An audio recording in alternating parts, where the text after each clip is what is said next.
Let's add a couple of more points about the stabilizing feedback in terms of marine and terrestrial weathering and reverse weathering, and how atmospheric PCO2 and temperature on geologic timescales can be balanced. Okay, so this is a schematic showing global carbon cycle box model demonstrating that carbon input must equal output for steady state at geologic timescales.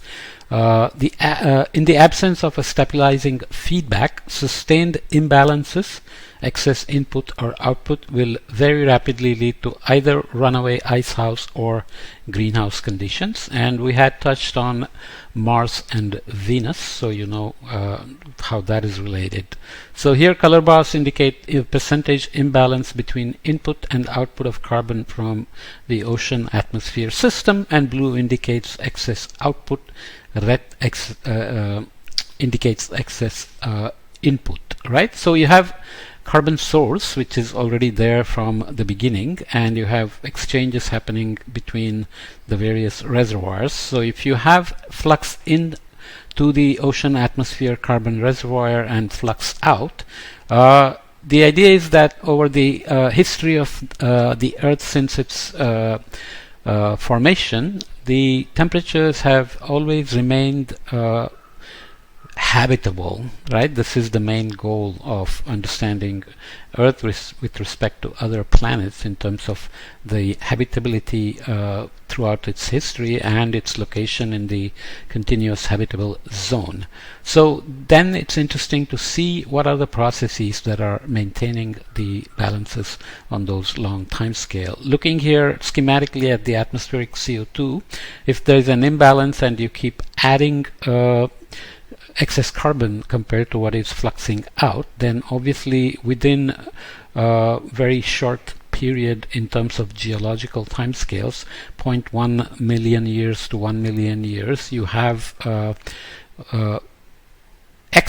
you have incredible amount of CO2 building up in the atmosphere, and the imbalance becomes 100% within about less than 5 million years ago. When on the other hand, if you begin to take out carbon somehow and hide it away from the ocean atmosphere reservoir, obviously it takes much shorter time scales, so you can see the asymmetry there. It takes less than 1 million years to reach 100% imbalance. Okay, because this positive input increase will have feedbacks in terms of temperature change, precipitation change, weathering rate change, and so on. Whereas if you keep taking it out, then you can freeze the system very quickly, and you have positive feedback in terms of dropping weathering rates. So you go into an ice house or a hot house on different time scales, but it really doesn't matter in terms of geologic time scales.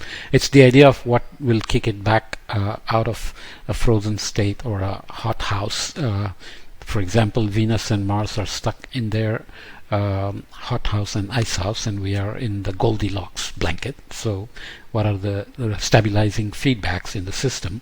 We've seen this in another form before, schematic of the processes that give rise to Earth's thermostat. Three main stabilizing feedbacks associated with the global carbon cycle. We will look at mass balance coming up next.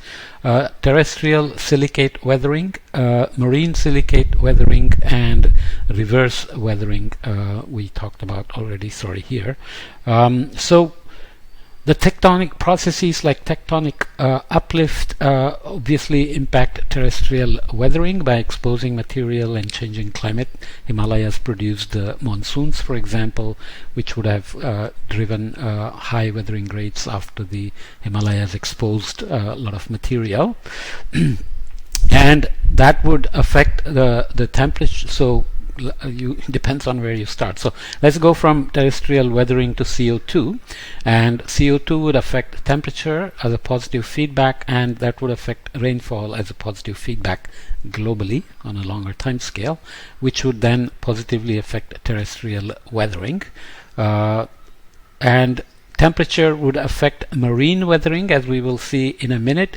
Marine weathering would also affect the atmospheric CO2 and then back to this loop. Volcanic degassing would affect CO2 and this loop again.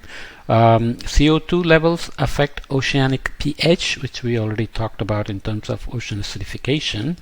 Marine weathering rates and reverse weathering are closely tied to the pH of the ocean waters, and of course reverse weathering controls PCO2 or the atmospheric CO2 as well, which means global CO2 on a longer time scale for steady state. So the question always is the relative contribution of terrestrial weathering versus marine weathering versus reverse weathering in controlling the PCO2 in the atmosphere, including the volcanic outgassing, which is a bit more complicated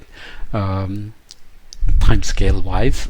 So this is the these are the stabilizing feedback. So you have a negative feedback here, negative feedback here, and this sign is not very well known, but the rest are positive feedbacks. And if you have done feedback calculations before, you have to be careful, but nonetheless, typically if you think this is a closed system, then you would simply multiply all the feedbacks and you would get a net feedback of the system. So in this case you have two negatives, so that would make it a positive feedback, but you have other feedbacks which are not known, so it's equally affecting in either direction. So if the CO2 has varied a lot but has not become, if Earth has not become a hot house or ice house, that means obviously there is a net negative feedback. It's a stable system, right? Of course it doesn't say what happens if we release all of the carbon that is locked up in continents and fossil fuels back into the atmosphere. So to look at the reverse weathering, which is we already said ocean marine weathering probably plays as big a role as terrestrial weathering in regulating CO2 or as a PCO2 thermostat. There have been arguments made that reverse weathering also has a significant impact on atmospheric CO2 in parts per million. So here it is looking at rates of reverse weathering.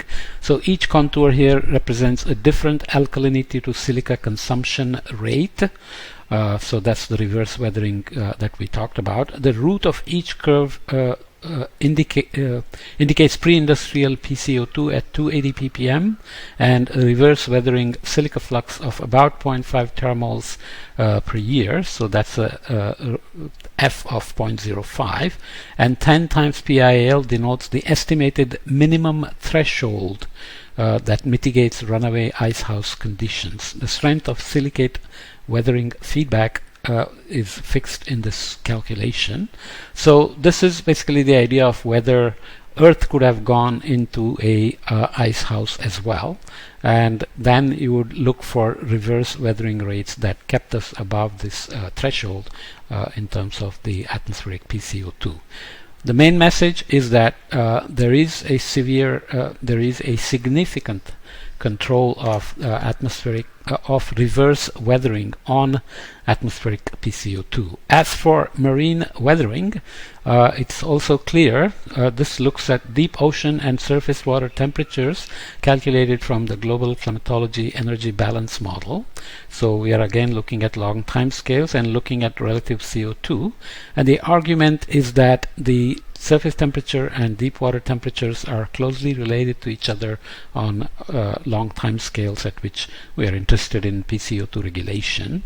And you can see that the delta T and the CO2 sequestration or relative amounts of CO2 are closely related. So the